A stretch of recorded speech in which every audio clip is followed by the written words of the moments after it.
People who had a rough childhood often go through life feeling and knowing, really, that they're different than most people. And it's well known that early exposure to violence and addiction, abuse, neglect, they can have a lifelong effect on mental health and behavior. It's common sense, right?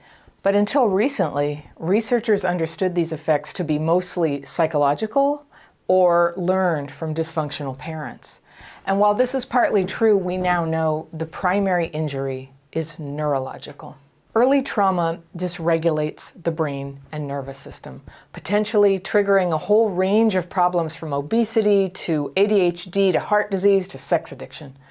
But for people with childhood PTSD, just being dysregulated is a problem that makes ordinary things in life ridiculously hard. Things like going on a date, spending time alone, expressing an opinion, or just buying a jacket can set it off.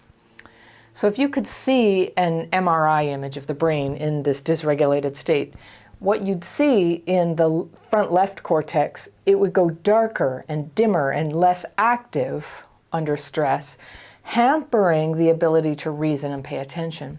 And you'd see the right front cortex just flaring, which is a flood of emotions and activity there. Suppressed reasoning, overreactive emotions. This is familiar, right? This is what it feels like. It's not all in your mind, it turns out. It's in your brain. So there's this change of activity. Brain waves are irregular, breathing and heart rate become ragged and out of sync, and there might be numbness in your hands or your mouth or your face. And it can be hard to find words or to complete a task you're in the middle of, or even to just pay attention. So personally, I get clumsy and I trip on the curb and drop things when I'm dysregulated. My handwriting changes. Does yours? For a lot of us, we say things that we don't mean, and we do things that we don't want to do. Or we may grow silent and withdrawn. Or we may feel desperate and act impulsively, or fly into a rage and lash out. So after an outburst like this, a trauma reaction, we might feel no emotion, and we could behave coldly to the people we've just hurt. My friend once told me that when I get upset sometimes, I have a blank expression on my face, and my voice goes flat. So it's impossible for other people to tell from the outside what I'm feeling. But it looks like I don't care. And I remember a teacher telling me once that my son in his preschool had been really naughty that day, and when she told me that, I felt mortified and I kind of freaked out about it. And she said, "I'm telling you this, and you obviously don't care." And I finally have some insight about why she would say that, why people have ever thought so about me. I do care.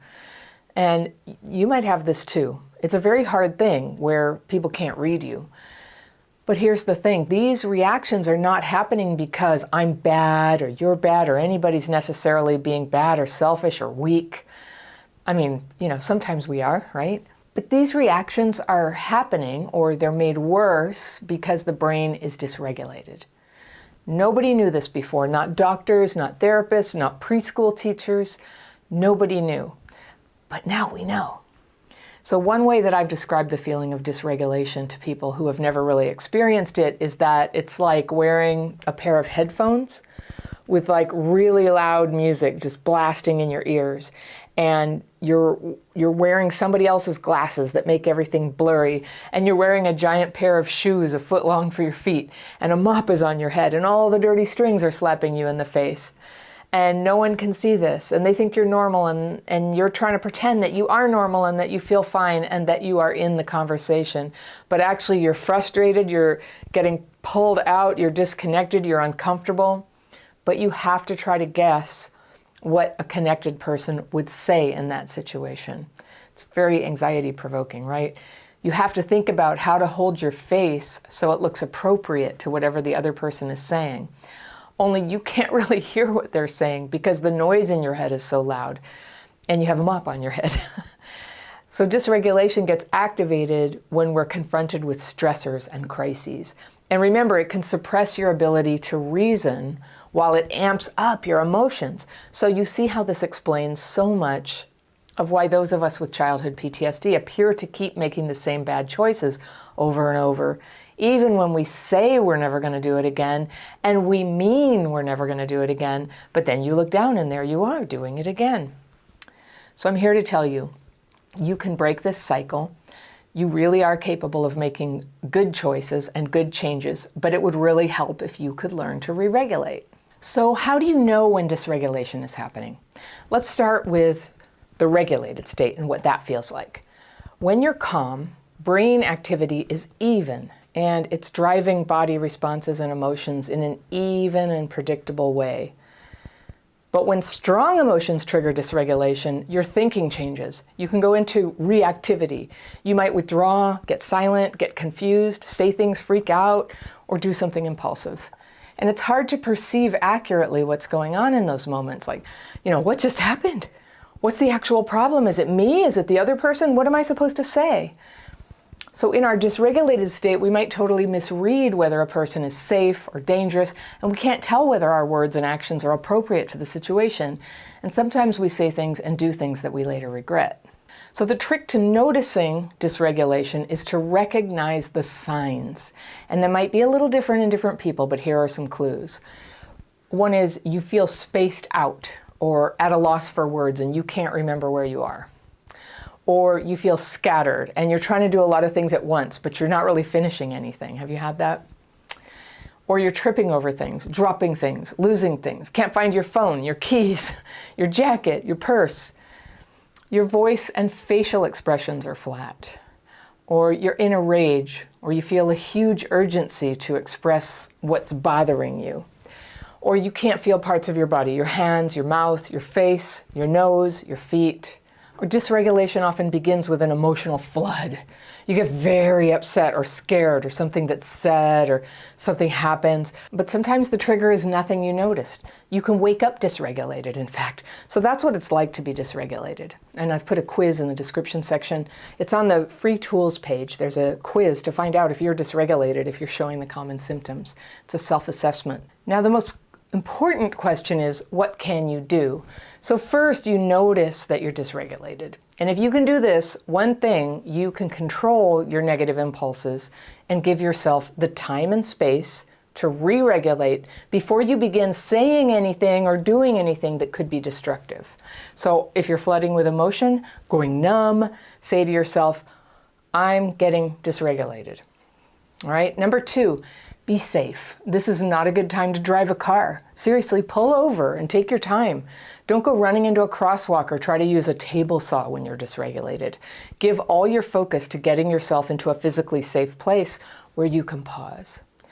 If you are threatened with violence, some of this won't apply. So just return all your focus in that case to getting yourself into a physically safe space, whatever it takes. All right, number 4, if what triggered you was an argument, instead of escalating the fight, you can use gentle words to stop the interaction, at least temporarily, like, I want to continue this conversation, I want to hear what you're saying, but I need to take a breather to calm down. Or you can say, if you don't want to tell the other person that you're triggered, and just tell them you need a bathroom break. Or if you're on the phone, you can just say you have a call on the other line. Now, when you need to step back from a situation, you don't have to get into a big discussion about it, because remember, talking about it can actually make dysregulation worse. So just find a way to put the conversation on pause. Number 6 is then to buy some time. Separate from the other person if you can. Go to a room by yourself, even if it's the bathroom. No one has to know what you're doing. If it feels urgent, take an even longer time before you try to resolve anything. Number 7 is, and this is a quick technique, stamp your feet on the floor. You'd be amazed how helpful it is to bring yourself back into present time, into your body. And as you stamp each foot, say quietly to yourself, right, left, right, left. And this helps your brain begin to re-regulate. You can also take 10 deep breaths, focusing particularly on the out breath. So, like that. Another measure you can take that no one knows you're doing is you can press your tongue to the back of your teeth, like that. Number 10 is you can sit down and feel the weight of your butt in the chair. And this is one more way to get back inside your body. Now remember, inside your body, out of your body, it's a figure of speech. Of course you're in your body, but you're not in full command of your faculties when you're dysregulated or dissociated. All All right, number 11. Sometimes what you need is to eat something. And when you're stressed, you'll probably crave carbs and sugar, but it's protein foods that will help you get grounded again. So mix that into whatever you're eating, add it. Number 12, if you need some comfort, you can wash your hands and feel the water and soap on your hands. Warm water is beautifully calming. Number 13, if you have a trusty friend with you, you can get a good squeezing hug, and it can really help re-regulate your brain. If no one's around, try pressing your back into a corner and then wrap your arms around yourself so you can feel pressure all around your torso. We're wired to calm down when we're hugged. And that's it. You now have a whole bunch of things that you can do when you notice you're dysregulated. And I've written them down in a downloadable PDF that you can access in the links below. I go deeper into the science of dysregulation in my course, Healing Childhood PTSD, also Dysregulation Bootcamp, 2 different courses. So I'll put those links down below too. Some people ask me, is medication helpful for treating dysregulation? And some researchers say yes, and some say no. But given that we now know that the underlying problem with a lot of childhood PTSD symptoms, it's not a chemical imbalance per se that's corrected by the introduction of chemicals. There's evidence that some medications can actually do more harm than good. And one of the reasons may be that they interfere with your natural ability to re-regulate after a period of dysregulation. So think about that. Everybody gets dysregulated sometimes, and everybody eventually re-regulates. With CPTSD, we tend to get dysregulated more often for longer periods of time, and it's harder to come back from. So the goal is to learn to re-regulate as soon as you notice it, and then to stay regulated more of the time. So that's the first part of the solution. The second part, then, with your nice, fresh, regulated mind, is to work on the behaviors and circumstances that flowed out of you living your life dysregulated so much of the time. The childhood trauma happened, and we definitely were affected by it, but this is the stuff that holds us back now. It's the dysregulation and the behaviors. So that's the essence of what I teach in my courses and coaching programs. Learn to re-regulate your brain and emotions, and I teach people how to do that. And 2, acknowledge what happened to you and then put it over on the side so you can stop dwelling on it or identifying with it. And then move your focus to healing the life problems that are holding you back today. The habits, the behaviors, and the reactions that you have. Focus on right now, what you're doing to make a happy life right now, to become your real self right now. Because it's time, and the past can't touch you now. It's time to be your real self, even if it's funky, because it's beautiful. You're a miracle. You are made to be something much more than someone who struggles. And if you can master re-regulation, you can then have all this space in your life and all this possibility. You can meet people and try things and quit things and make a positive difference in the world. That's where happiness comes from. These all become choices when you learn to re-regulate. You can go back to school. You can try your hand at a relationship. You can tell your story without flying out of your body and collapsing into a crying mess. You can choose what you want to spend time thinking about. It's really nice. And I made a video about what it's like when you heal, and I've got that for you right here, and I will see you very soon.